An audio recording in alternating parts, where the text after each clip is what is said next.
Well, folks, it's been a long time coming, but today we're digging into the mainstream trajectory of gaming NFTs, how the battle lines are shaping up, and a big challenge that traditionally closed-loop games will face as the future of ownership within game worlds comes into focus. And that's not even getting into the inflation aspect.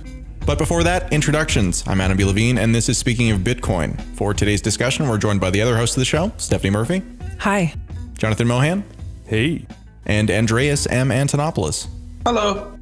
So on today's show, we've got a lot of ground to cover in a relatively short period of time. I'm pretty much ready to call it, though. Although we haven't seen the first mainstream AAA game that uses NFTs in them roll out, we have seen a flurry of announcements from the industry giants on whether they're on Team Token or prefer to maintain the status quo. For those of you who understand the games industry, the results are pretty much what you'd expect, but it's worth talking about anyways. On Team NFT, we've seen statements over the earnings season that started in mid-October from Ubisoft, Activision, Electronic Arts, and Epic Games, to name a few. On Team Status Quo, we've got Microsoft's Xbox lead and Valve, operators of the Steam gaming platform. I think more surprising to me than the specific names are the simple scale of the players. These are arguably the biggest companies in gaming, both on the platform and e-commerce side, with Epic, Valve, and Xbox, along with some of the biggest cross-platform game companies like Ubisoft, Activision, and Electronic Arts. I'm pretty sure that I'm our resident gamer here to the extent that I have time to do that anymore, although, Jonathan, I know that you dip into this a little bit too. I'm becoming a gamer now too. Oh, are you, Stephanie? Oh, well, yeah. Welcome. Thank you. I just got my PlayStation 5 a month ago. I have been refusing to buy one because I can only find them from scalpers. It's ridiculous. I feed the scalpers. I admit it. There's now a non-negligible chance if you're playing online with a PS5, you might be playing with Andreas Antonopoulos.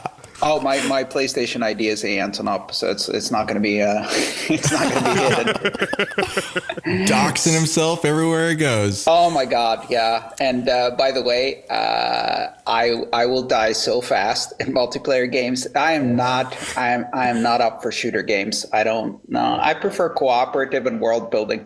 If you see Antonop on PS5, be sure to white knight him as hard as you can and carry him.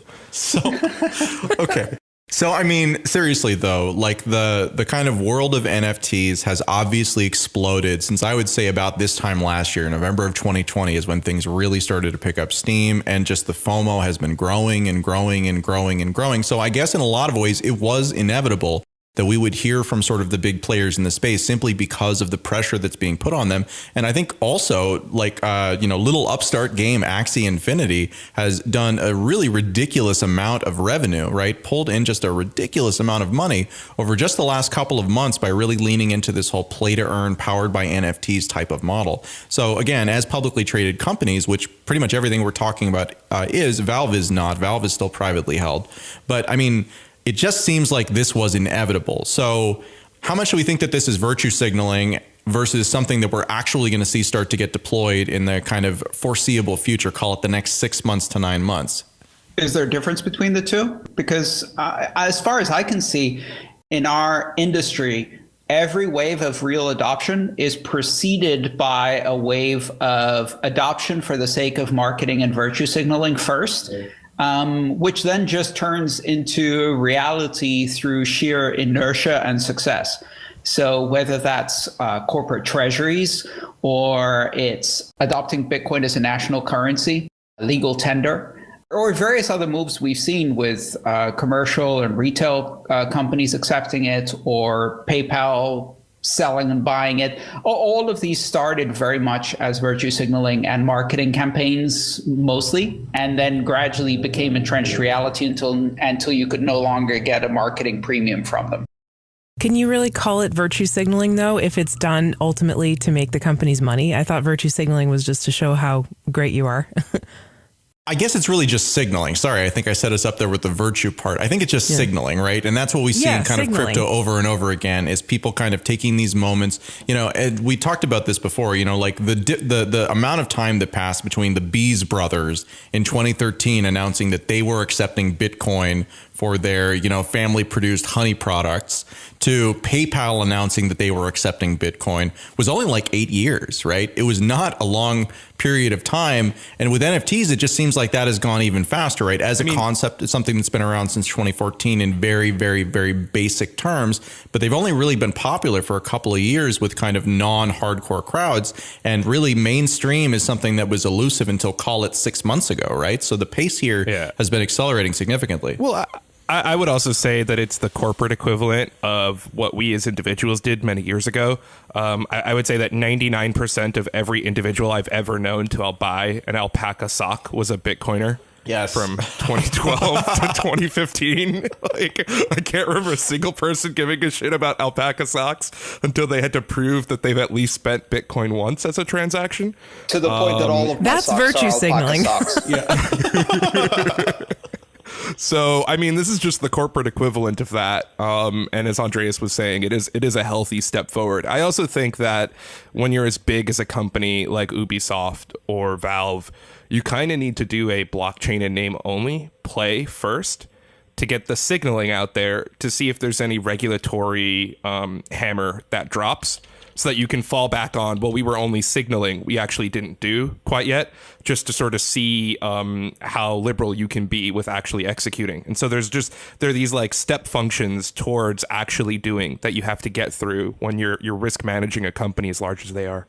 That's a fascinating perspective, Jonathan. I'm glad you brought that up. Hadn't thought of that, but if you think about it, as you rightly point out, the regulatory implications are pretty huge. We've seen in the past that games have been used extensively for various nefarious purposes, covert communication channels, in-game chat, various types of money laundering through even closed in-game currencies.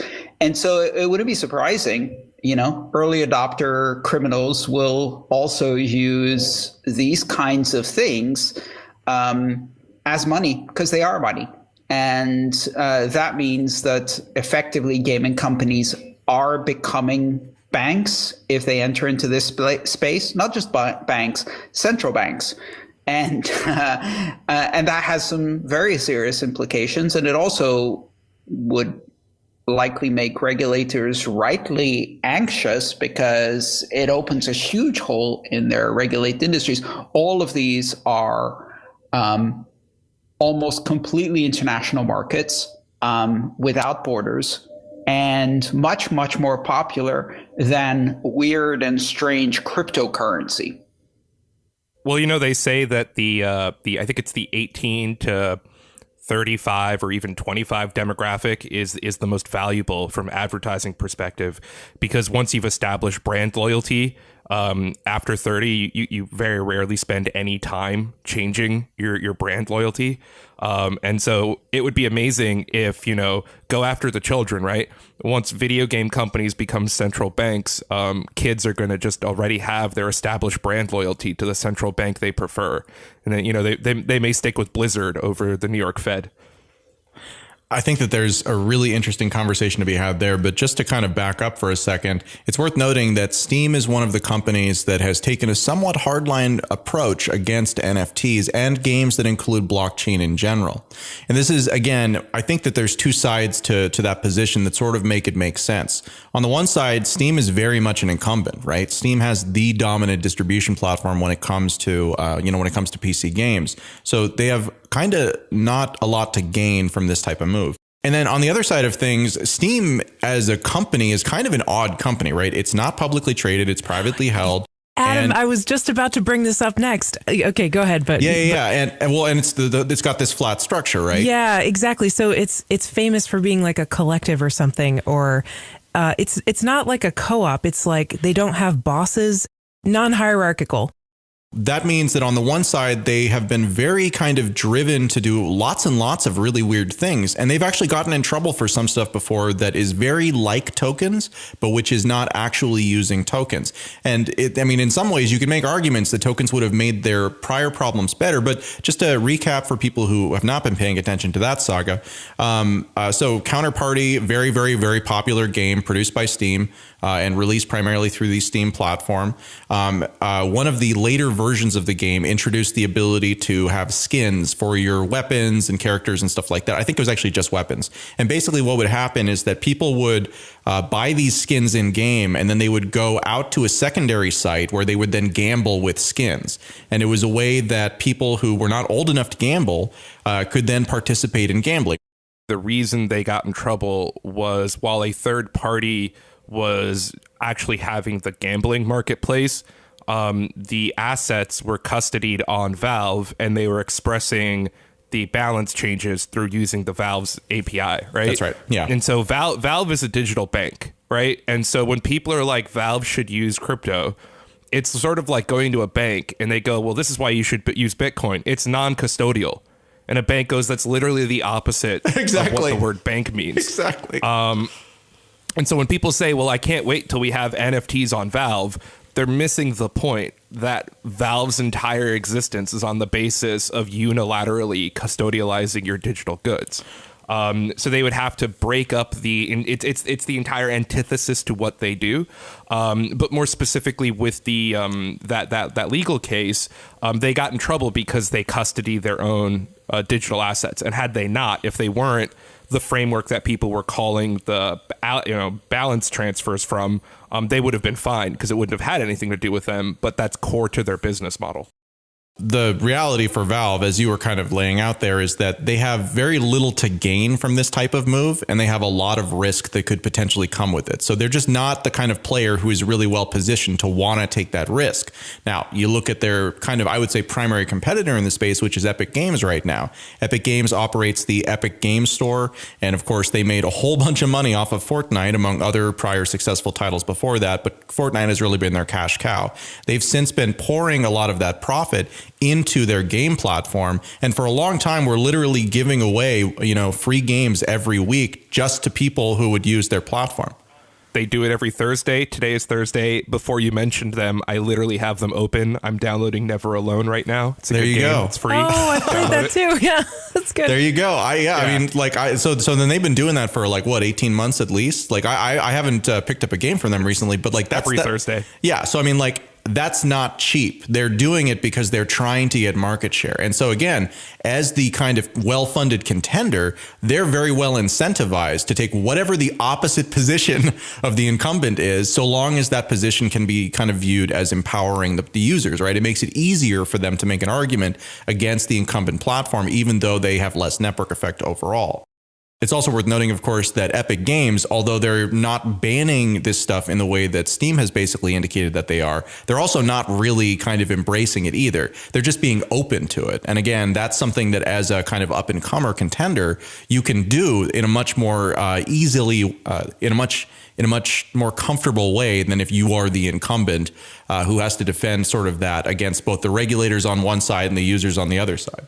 We've talked about this in the context of how second-tier banks can use cryptocurrency to compete much more effectively against first-tier banks, where first-tier banks will try to insulate themselves from innovation, and second-tier banks can use it as a competitive differentiator, as a weapon, as an asymmetric weapon that the first-tier banks they know cannot use to fight back. Same thing happened with telecommunication companies in the ISP game. The second tier and smaller companies were able to more aggressively adopt internet technologies and use them as a competitive advantage against first tier telecommunication companies that were late to the game. And cable companies did the same too, beating the telcos at their own game. So it wouldn't be surprising to see second tier game companies using these things, knowing that they're going to get less of a backlash from regulators, they're going to be able to move faster, and they're going to be able to deploy this as a differentiator that the first tier game companies cannot just as easily do. I was going to say, when you guys are talking about Valve trying to avoid having anything to do with looking like a bank, I don't know how they can really avoid it, though, because if they're going to have games in their platform and they're going to compete with competitors, they can't really control the content of the games that creates items of value that are going to have a secondary market. And so they're going to end up being involved in it somehow, I think. Well, the question here really is, what is the defining characteristic of a bank? Because I think the argument that Valve can rightly make is that a bank is something that you keep stuff in that you can then take out of, right? You can remove your stuff from the bank. And as far as Valve is concerned, and frankly, as far as any of these legacy platforms are concerned, that's not the deal, right? When you buy a game with Valve, you don't own the game everywhere. You own the game with Valve, right? And so if you can't withdraw, like that's why they got in trouble, was because when they allowed these asset transfers to happen, then somebody else could take and build a system that used that to do something that was against the rules potentially. And then they're on the hook for it, right? Because they're actually enabling these transfers of value, which has all kinds of implications around it. So it's a reasonable position to have. But again, like in this new world we're talking about where NFTs are pervasive, I agree with you. The difference between, you know, a game company that's storing your game assets and a bank is much more kind of like hand wavy than it is in this era where, you know, you have your music on Apple Music, right? Like as soon as you can take your music out of Apple Music and exercise it anywhere and sell it and whatever, then is Apple a bank because they're holding your music collection? I think the argument can be made that they potentially are. Yeah. What about PayPal when they're selling crypto on their platform, but you can't take it out? Are they a bank? But PayPal really is a bank, though, because it was a bank before, but with respect to the crypto, they're kind of not, because you can't take it out, right? Right. And it's interesting because in the long run, that strategy ends up getting you many of the regulatory disadvantages of the bank without any of the advantages of actually being able to trade on these assets. So how long does that strategy work? It only works for a short period of time because the regulators are not going to go softly because you've decided to try to hide behind your thumb and pretend not to be a bank, right? If others can use you to evade or avoid various regulations in their jurisdiction and therefore use you to do the bad things that you can do in a bank, the regulators are going to want a piece of you. So you're going to end up suffering all of the regulations of a bank without getting any of the benefits.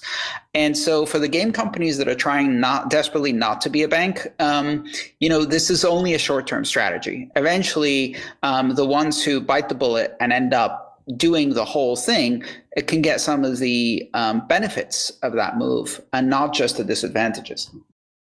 So I want to move on to the next topic that we're going to discuss, but there is one other element here that I think is quite interesting, which we don't have an answer to, but which I think will be actually somewhat important as we move forward. So as we mentioned, Ubisoft, Electronic Arts and Activision have all basically announced that they're in as far as these NFTs are concerned.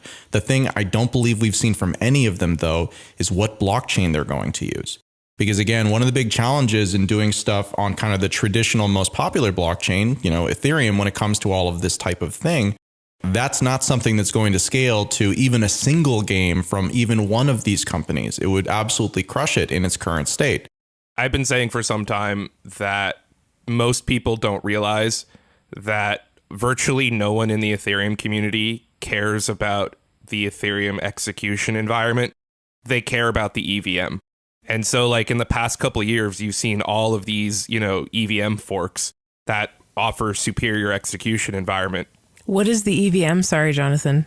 The Ethereum virtual machine is the like domain specific language environment that Ethereum smart contracts get executed within.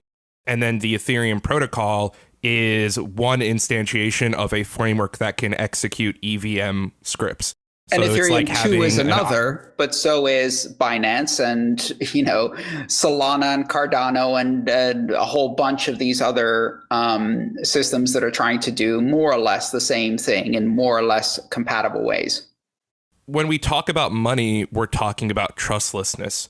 But when you talk about video games and you talk about monopolistic services, which no slight against, World of Warcraft, but like, it's not money. It's not, saving the world. It is a unilateral service provided by a single party that you have full faith in because it's their unilateral product. And so the trust environment is so fundamentally different that you may not need a Nakamoto consensus execution framework for the virtual machine that you're using to begin with. And so I would be shocked if any major video game company uses what we would consider a traditional public blockchain in order to achieve what they do with smart contracts. They may very well just run their own copy, because it's so much easier to just fork and run a private island that runs Ethereum that's completely separate from everything else. So they just launched their own network. Well, I mean, yeah, that's literally called a video game server, right? I mean, that's how video games are architected, right? Right. So they're not going to run it on a public blockchain. They're going to run it on the EA Games blockchain, the Activision blockchain, the Ubisoft blockchain, all of which are most likely going to be code forks of Ethereum.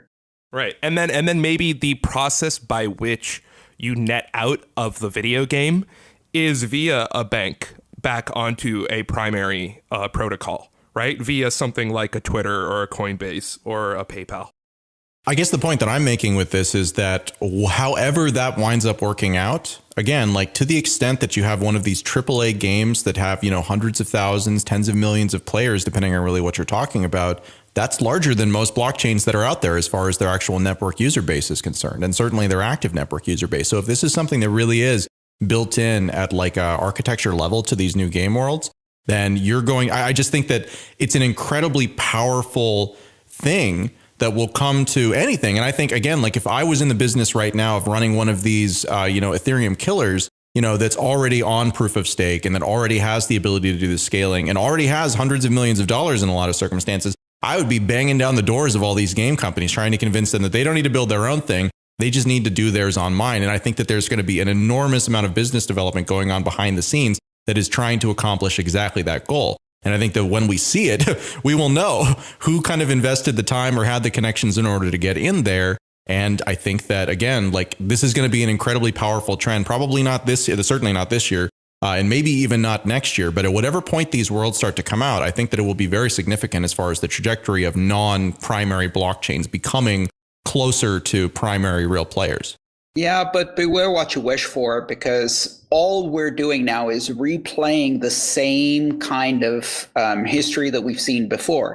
So back when Ethereum fans started talking about flipping Bitcoin, my warning was you're going to start looking over your shoulder, buddy, because if you think you could do that to Bitcoin, there's at least 10 other people who think they can do that to Ethereum. And of course, then they appeared. But they don't actually have as easy a time doing that either, because you still run into the same basic scaling, network effect, development, innovation trade-offs that all of the primary blockchains have already run into. And you end up trying to reinvent the wheel and solve these problems. The difference, of course, is that you don't have any of the goodwill, any of the existing investment, and any of the developer affinity that these primary chains already have. Ultimately, I think the build a blockchain for each game company strategy fails. And it fails for exactly the same reason that the private blockchains have failed in the past. It fails for exactly the same reason that closed innovation ecosystems fail. However, that failure may come 10 or 15 years down the road. And in the meantime, it can be a very lucrative vehicle for those riding it. There's this idea that Ethereum killers or Bitcoin killers or any of these sort of incumbent killers can be better because they are better, right? Can actually beat the incumbent because they have some type of technological advantage. What we have found, at least so far in the history of cryptocurrencies, that is actually not true. What winds up happening is you get this sort of, here's the incumbent, and it's not perfect, but it has network effect. And by nature of it having network effect, when people come into the space and they look around for where do I want to use, what do I want to use? Where do I want to put my money? They have basically two options. One option is they go with the incumbent, and the other option is they go with one of the killer options. The problem with the killer options is that there are so many of them because the incumbent became the incumbent because it was the first one to do it right and built the network effect based around that. Well, 50% of them might go to the incumbent and 50% of them might get split up between 25 different platforms that are all trying to be better. And it's very hard to stand out from that pack. Grand Theft Auto, 6 comes out and they're like, hey, we're doing everything on Solana or we're doing everything. I'm sorry. Yeah. Grand Theft Auto 6 is never coming out. Just let it go. Let it go. It's been 13 years. It's not happening. No, it's just Grand Theft Horsey 3. Okay. If the next DLC for Grand Theft Auto 5 came out, I will continue. You get my point here, which is that we're talking about enormously important cultural kind of artifacts. Yeah. That if they pick a side in that, that's going to be different than anything that we've ever seen before when it comes to a challenger trying to overtake one of these sort of built-in network effect incumbents. And I don't know if the incumbents could actually survive that, or if this is really just a way to create new incumbents without displacing the existing ones. This might be a big enough market that you could actually survive as an incumbent challenger by sheer number of users. But the opposite of network effect is fragmentation effect. And in this industry, there is no defrag. This is the fundamental problem, which is all of these attempts to unseat the incumbent feed the fragmentation that in itself ends up feeding the incumbent. I mean, if you look at just the game store effect, right? Where Steam came out and then a couple other came out and then every major studio came out with their own darn installer. It's gotten less bad than it was a couple years ago, but there are some games where you install it and you have to install the dumb Ubisoft thing just to play a game, right? Yeah. Or you have to install the dumb EA thing on top of the Steam thing in order to play a game. And I cannot imagine a good 5 to 10 year period where they're not doing the exact same thing with their own EVM and, protocols. Okay, so let's turn the conversation and talk briefly about this thing that happened with Amazon's New World product. As I understand it, Amazon New World is a cursed MMO that breaks your laptop. Is that mostly correct? That's basically the gist. Okay, so I'm taking this from an article that Andreas found from Ars Technica. So Amazon has shut down wealth transfers in New World for the second time in a month, hobbling the in-game economy in an attempt to limit the damage from yet another item duplication bug in the popular MMO. Apparently, this is a game where you can kind of have these virtual cities, but you're expected to pay taxes, and people couldn't pay their taxes. Yeah. And Wait. Amazon created a game where they have to pay taxes? That's Amazon. No, you have to pay taxes. They don't pay taxes. Oh, okay. Go on.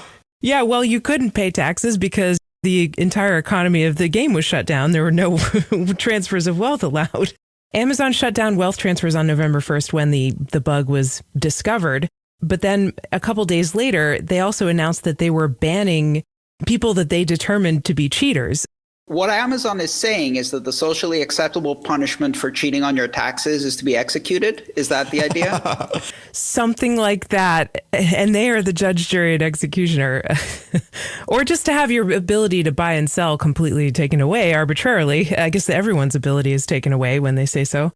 This was like a big deal for this game because it's a virtual world, and without an economy, what are you supposed to do? Someone was quoted as saying, basically, the effect of this was to penalize the people who were kind of following the rules and not taking advantage of the duplication exploit.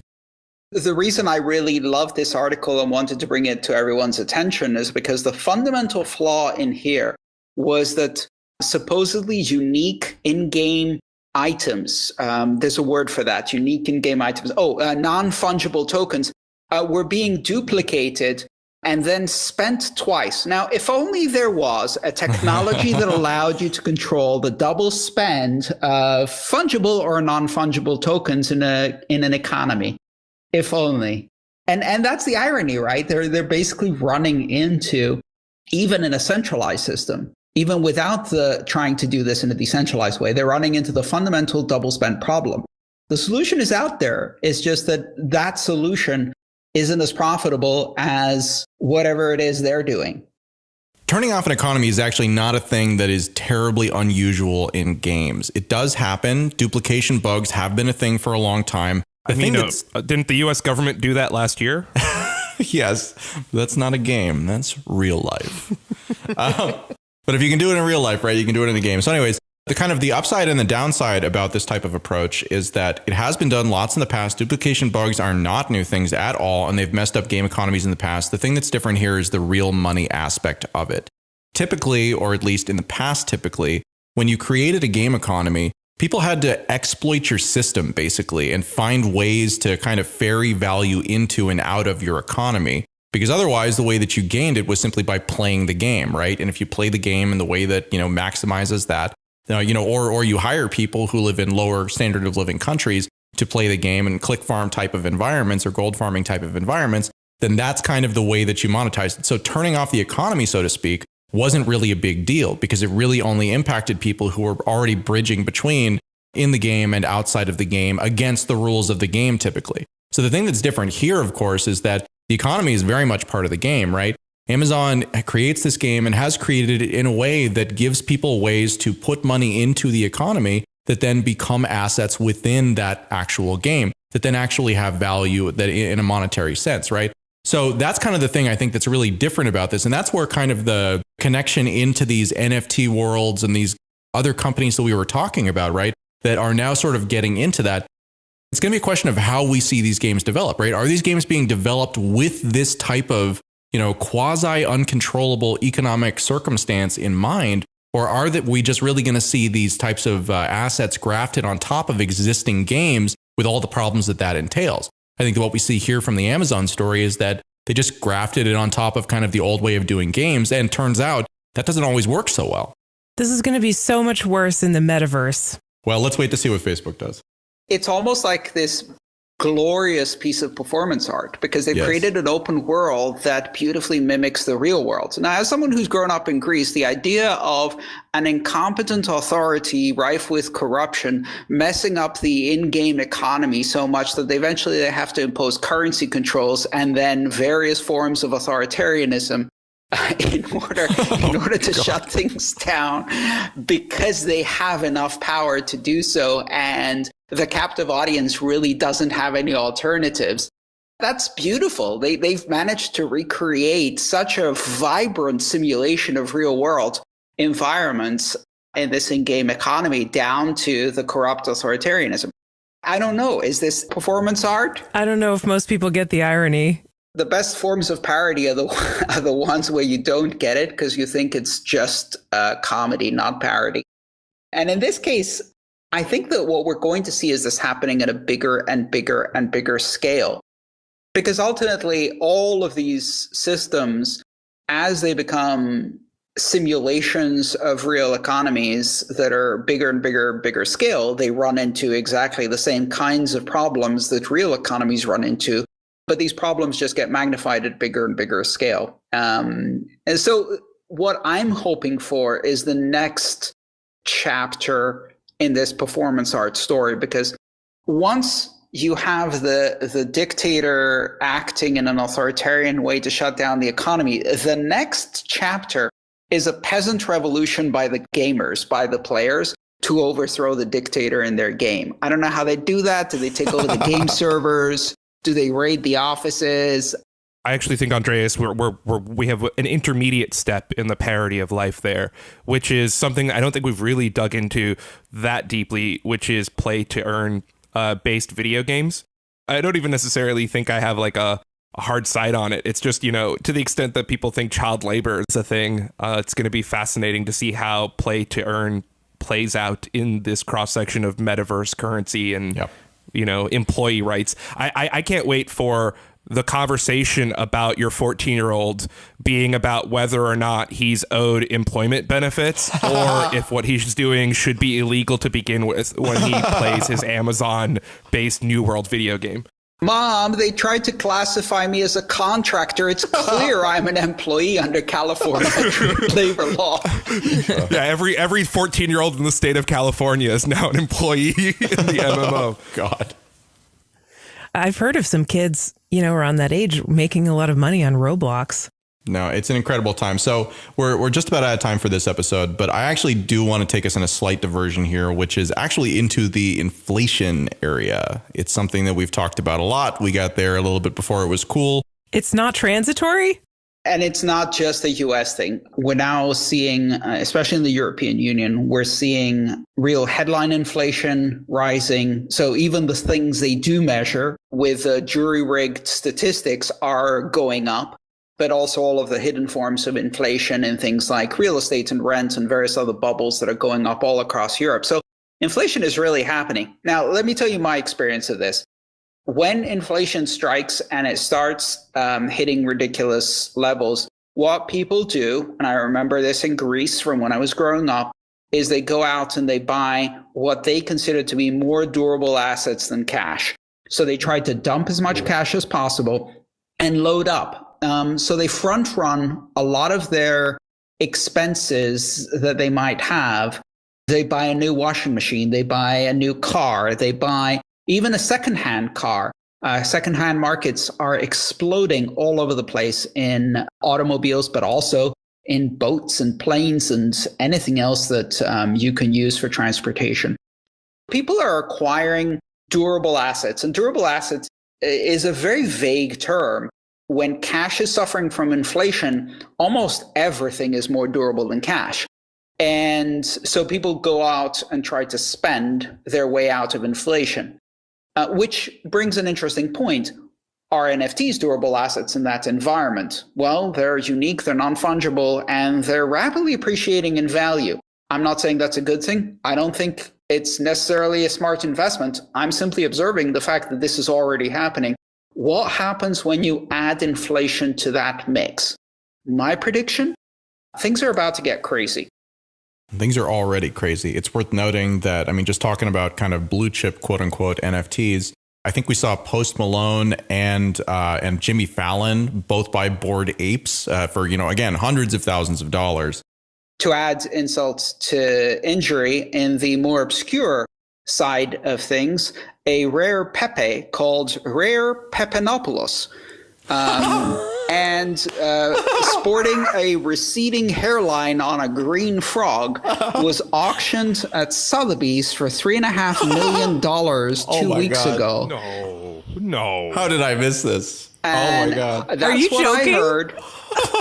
And I didn't get a penny. I have no idea who this Rare Antonopoulos is. It's just bizarro world. It is absolute bizarro world. Can anyone get Roger Ver to tweet about this? I know how to solve this problem. Oh my God. They are not joking. That's a bit of an inside joke, Jonathan. But, but those who've been with us a while will get it. For what it's worth, it does not have a receding hairline, but it does say great blockchain educator, and it has a, 100 hearts. And it has my stock portrait wearing a suit from the early days of doing Bitcoin education. That is true. It is literally Yes. a copy of my stock portrait. $3.65 million is indeed the thing that was sold. That is very interesting. For if a anyone, green if whoever frog of an purchased, obscure Greek in an obscure industry. Like, really? if whoever bought that NFT is listening and would like Andreas to digitally sign their digital piece of art, I am sure he would be open to offers to do that. For $3.5 million, dinner and a bubble bath. Seriously.